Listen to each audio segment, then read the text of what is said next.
Amigos televidentes, muchas gracias por quedarse con el Canal 33. Gracias por sintonizar su entrevista Perspectivas. Continuamos esta mañana conversando con el coordinador de campaña del Movimiento Unidad, el ingeniero César Funes. Hemos hablado parte de la campaña, cómo se ha desarrollado, en alguna medida las promesas o las propuestas que hace el Movimiento Unidad para un eventual gobierno. Y en esto surge la interrogante porque se trata de un expresidente que tiene intenciones de regresar a la silla presidencial. Y hay algunas situaciones que son cuestionadas, por ejemplo, en la administración anterior, usted ha destacado algunos de los programas sociales que él realizó en la administración, pero también hay situaciones que se pregunta a la ciudadanía y, por ejemplo, voy a citar los comentarios que hacen algunos televidentes sobre casos, por ejemplo, como la Diego de Holguín, casos de los hospitales. Y ante la ciudadanía, ¿cómo se presenta el expresidente cuando hay situaciones como estas? Yo creo que es importante, primero, entender que es el primer expresidente de la República que tiene posibilidad de volver, porque su gestión presidencial fue aprobada y avalada por la gran mayoría de los salvadoreños. Y esto no quiere decir de que en una gestión presidencial no hayan sucedido o acontecido cosas que hay que corregir, o cosas que han quedado en proceso, como es lógico. De hecho, el actual gobierno va a dejar en proceso muchas obras que arrancó para que las culmine el próximo gobierno. Quiero recordarte, por ejemplo, el caso de Fumilenio, que se logró en el tiempo de Tony Saca presidente, que se puso en marcha en el tiempo de Tony Saca, pero en la ejecución de 4 años del programa Fumilenio se terminó de ejecutar en el actual gobierno. En el caso de los hospitales, Samuel, todos los hospitales, de un préstamo que estaba tirado en la Asamblea, antes de que Tony Saca llegara al mandato, Tony Saca logró poner en marcha ese crédito, logró iniciar la construcción de los hospitales y se fueron terminando en la medida que los procesos de construcción iban llegando a su final conclusión. Algunos fueron inaugurados en el periodo de Tony Saca y algunos fueron inaugurados en los primeros meses del actual gobierno. Y eso yo lo veo absolutamente normal. Que si alguien cree que hay un manejo que investigar, pues bueno, acudieron a la Fiscalía y la Fiscalía está haciendo los procesos. Pero eso corresponde a quienes operan en su momento determinado la ejecución de la obra, que está fuera de la competencia de un jefe de Estado. El jefe de Estado lo que hace es asegurar de que la ejecución de estos proyectos, que estaban engavetados, que estaban en un pleito entre el Ejecutivo y la Asamblea, la habilidad del mandatario y en aquel momento de Tony Saca de desentrampar esto para darle los hospitales a los salvadoreños. Y hay que reconocer lo atinado del actual gobierno en seguir en marcha el proceso de construcción hasta que se llevaron a un feliz término. Y en el caso de la Diego de Holguín, te puedo señalar exactamente lo mismo. Yo quiero que los salvadoreños recordemos que la disputa por este segundo tramo, que es lo que quedó pendiente de la Diego de Holguín, se inicia cuando hay una disputa, valga la redundancia, entre la Alcaldía de San Salvador y el Ministerio de Obras Públicas, allá en el año 2007, si no mal recuerdo, por el uso de un derivador.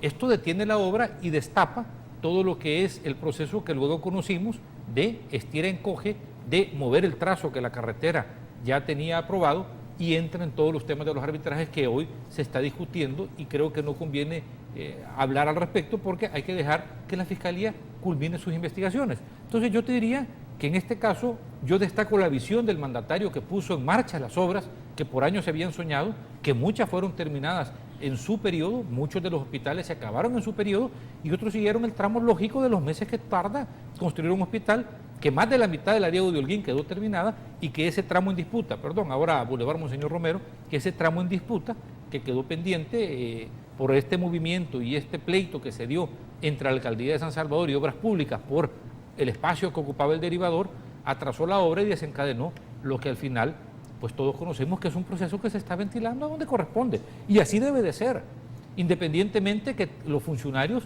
sean inocentes. Si hay alguien con duda, debe de seguir la investigación y nosotros debemos de presumir que todo aquel que no ha seguido un proceso, un debido proceso y no ha sido condenado, está justamente en un proceso y esto no implica nada más que eso.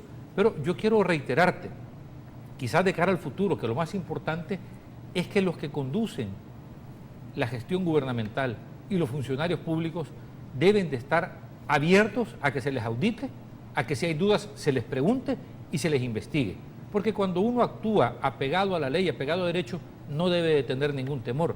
Y yo quiero decirte que en ese sentido, lo que ha demostrado cada uno de los funcionarios de la administración Saca es eso. Cada vez que se hace algún señalamiento, enfrentarlo y al final la verdad ha ido saliendo.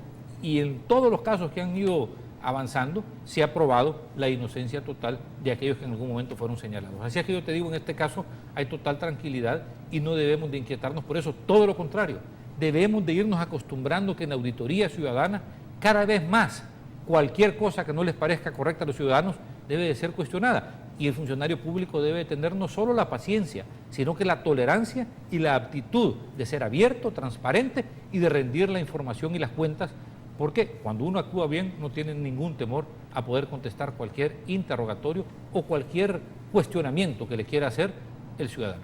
Usted lo mencionaba y es el primer expresidente que ha mostrado su interés por regresar no es el primero. En la historia reciente. Yo quiero recordarte que ya el doctor Armando Calderón Sol se inscribió en el proceso de internas de Arena en el año 2003 y luego retiró su candidatura. Ya han habido otros en el pasado reciente. Bueno, retomando siempre la candidatura del expresidente, ¿qué es lo que ofrece diferente para que la ciudadanía pueda confiar y depositar el voto para un nuevo periodo, alguien que ya estuvo y que ya realizó el trabajo del Ejecutivo? Bueno, mira, es claro que cuando un 65% de los salvadoreños aprueba tu gestión, lo que tú tienes que hacer es mejorar sobre lo ya construido.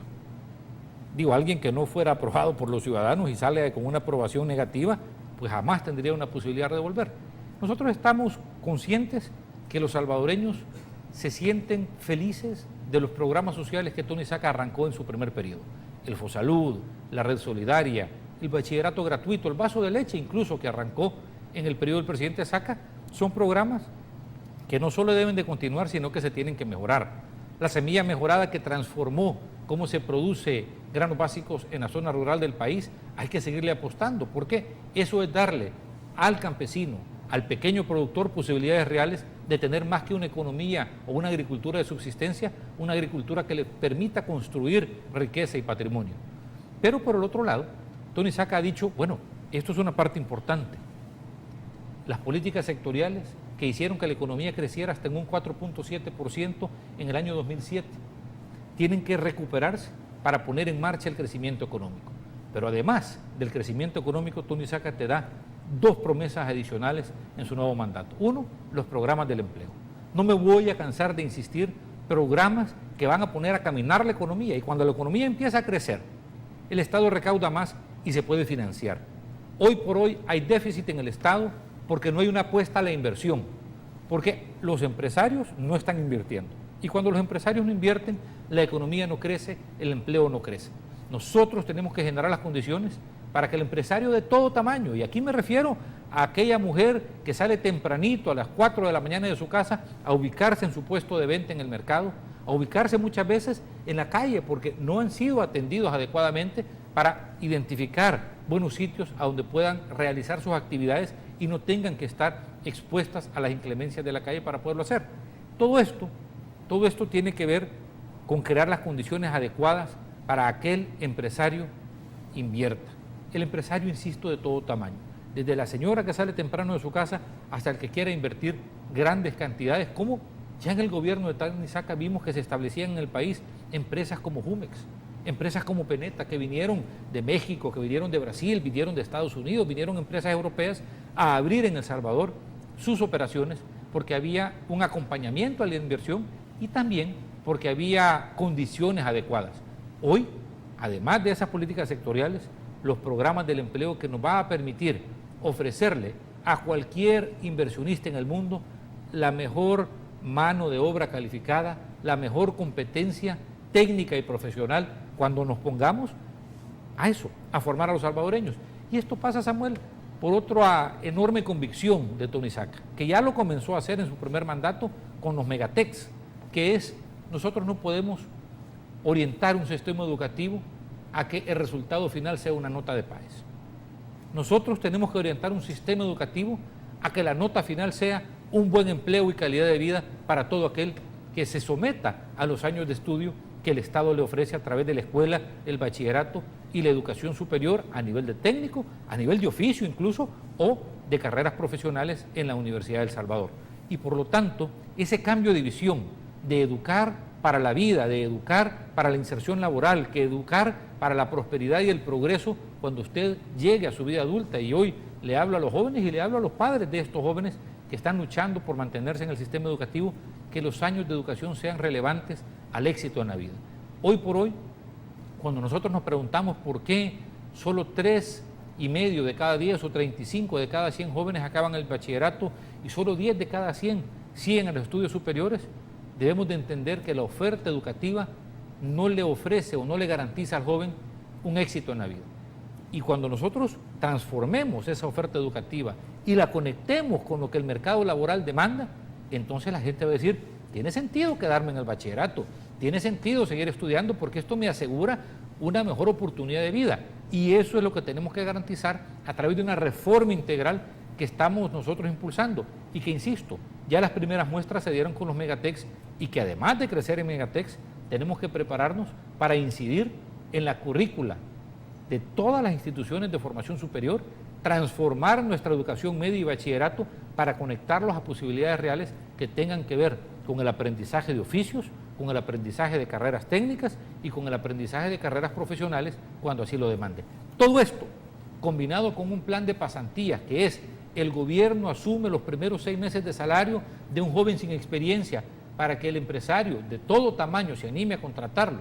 Y el joven demostrará que puede y el empresario después de esos 6 meses, si el joven le demuestra que tiene ganas, lo va a dejar en ese empleo. Así vamos a multiplicar el empleo. Cuando se multiplica el empleo, cuando hay crecimiento económico, la gente consume. Cuando la gente consume, paga IVA. Cuando la gente paga IVA, el Estado recauda. Cuando el Estado recauda, hay dinero para invertir. Cuando hay dinero para invertir, mejoramos la seguridad pública, mejoramos la educación, mejoramos la salud, mejoramos su calidad de vida. Y este es el círculo virtuoso que debemos de arrancar. Y esta es lo que la experiencia de Tony Saca y Pancho Laínez, lo que la experiencia de haber ya ocupado la silla presidencial nos va a permitir desde el primer día ponernos a trabajar y comenzarle a cumplir esto que ahora le ofrecemos de cara a la elección del próximo 2 de febrero. Vamos a hacer una pausa comercial. Antes, amigos televidentes, dejo planteadas las interrogantes. Se ha hablado del programa de inglés. Hablando inglés, se ha hablado de seguridad, de redoblar la cantidad de efectivos policiales. ¿Cuánto cuesta esto? ¿De dónde van a salir los recursos para financiar estos proyectos? De eso hablamos al regresar de la pausa comercial. No le cambien.